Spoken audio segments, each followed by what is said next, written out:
Bueno, en el video anterior les decía entonces que es fundamental que esté presente esta sustancia surfactante que está compuesta por algunas apoproteínas, por glicolípidos y por iones de calcio. Es fundamental para que permita como esa interferencia entre la fuerte tensión superficial que genera la capa líquida, o sea, el agua, la fuerza de atracción que genera el agua.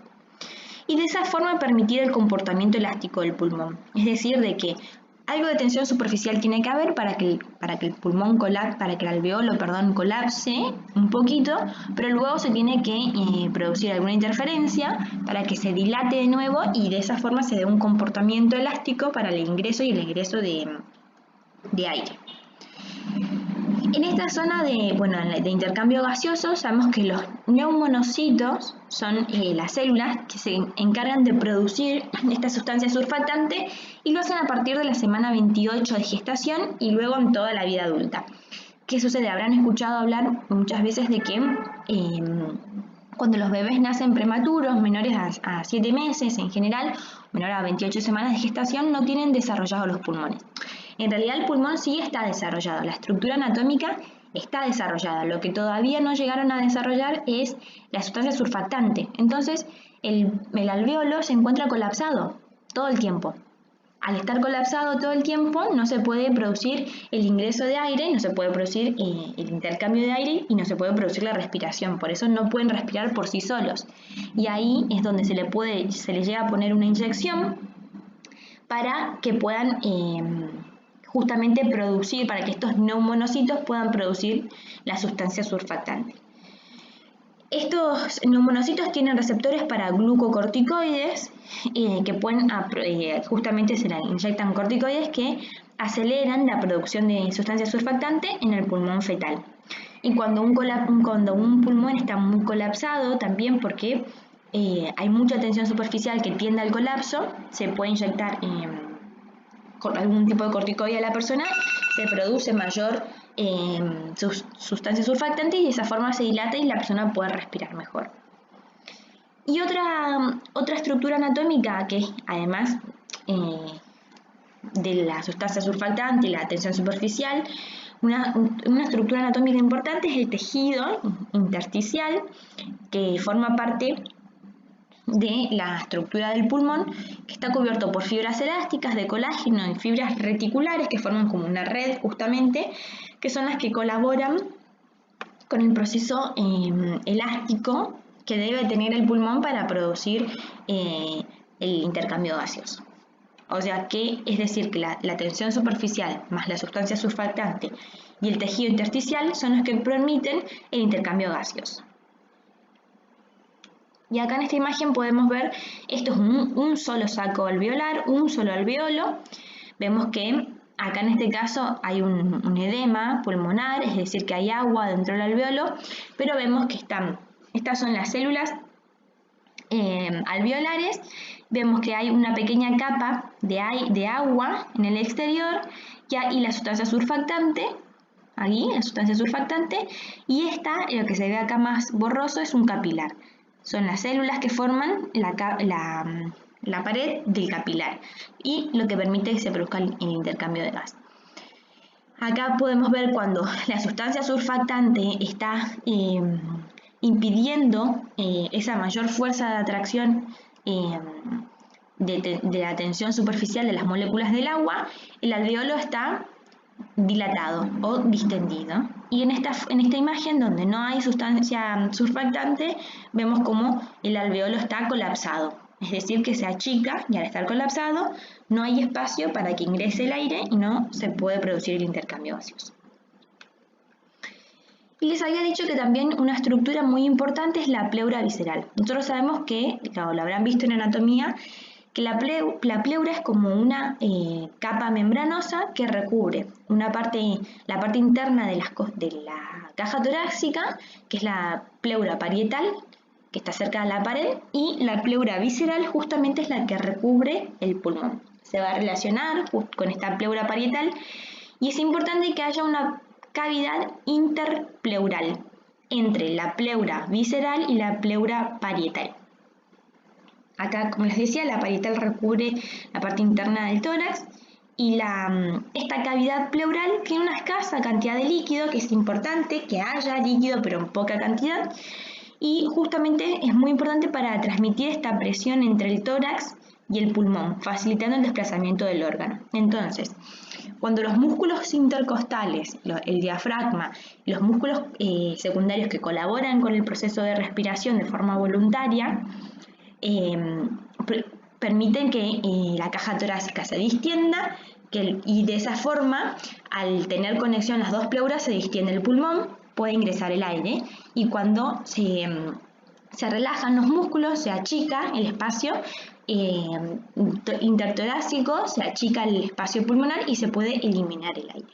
Justamente, más allá del intercambio gaseoso que es interno, hay un movimiento también que es externo entre la pleura participando la pleura visceral, la pleura parietal, la caja torácica y los músculos.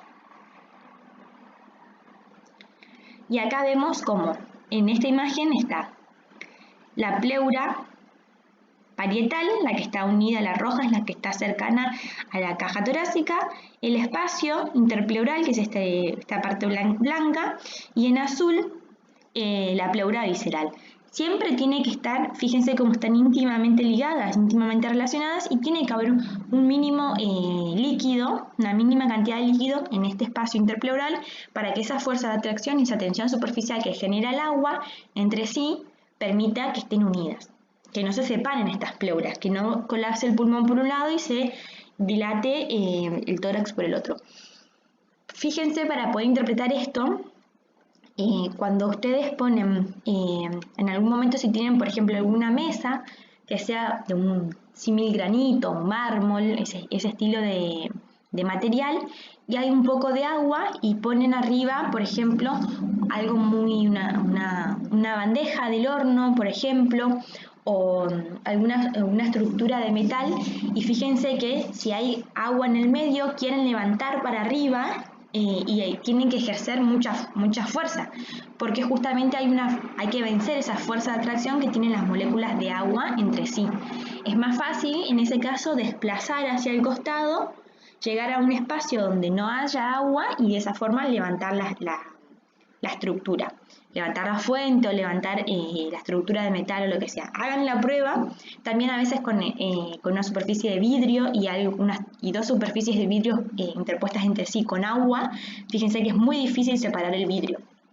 Justamente es lo que sucede acá en el espacio interpleural, en esa pequeña cantidad de líquido que hay. Bueno, yo les había dicho que es importante para el movimiento de la caja torácica la colaboración de distintos músculos. Hay músculos que son fundamentales como el diafragma y los intercostales, los que están entre las costillas porque son los músculos como principales, y hay algunos músculos que son más accesorios.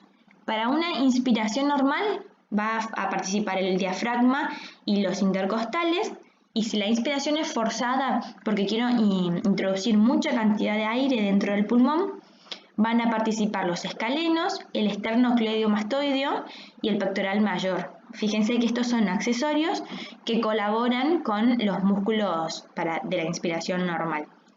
Para la expiración normal, el diafragma también y los intercostales, pero los intercostales externos, y para la expiración forzada, cuando queremos hacer presión dentro de la cavidad para expulsar la mayor cantidad de aire, van a participar los abdominales y los intercostales internos. Justamente son músculos que favorecen el movimiento de la caja torácica y por consecuencia el movimiento del pulmón.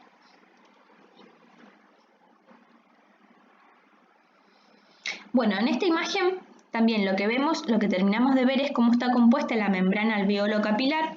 Acá se ve muy bien la cavidad alveolar y acá se ve muy bien cómo hay un pequeño capilar que está muy en contacto con la membrana del alveolo, y vemos este espacio de líquido que justamente ejerce la tensión superficial, y también vemos que está también la sustancia surfactante, y lo que permite es el movimiento del alveolo.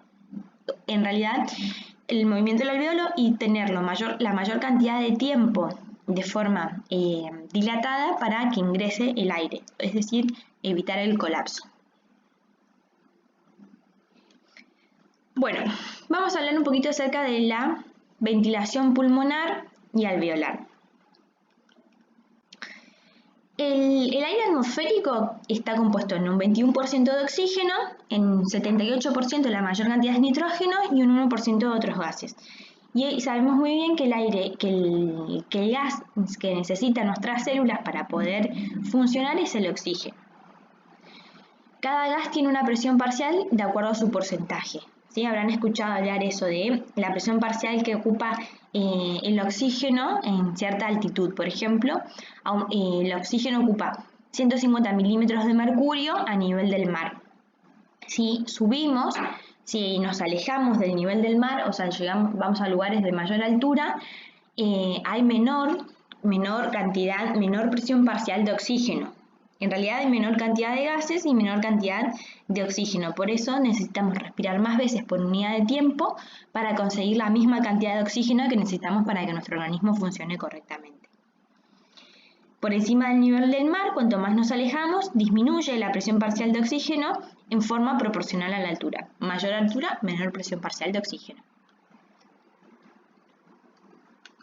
Esto es el aire atmosférico. Y el aire alveolar es el aire atmosférico, pero que llega a los pulmones por medio de la inspiración, que tiene mezcla de oxígeno, de nitrógeno, de dióxido de carbono y de otros gases. Y en este caso el oxígeno ocupa una presión parcial de 100 milímetros de mercurio a nivel alveolar, una menor presión parcial. Bueno, acá justamente lo que les había dicho al principio de que hay algunos conceptos que es importante que tengan en cuenta, como por ejemplo los volúmenes y las capacidades pulmonares, pero esto es una base fisiológica que se debe aprender para justamente conocer la parte fisiopatológica. Al conocer bien cómo son los volúmenes y las capacidades pulmonares, nosotros podemos determinar el grado de afección que tiene un pulmón.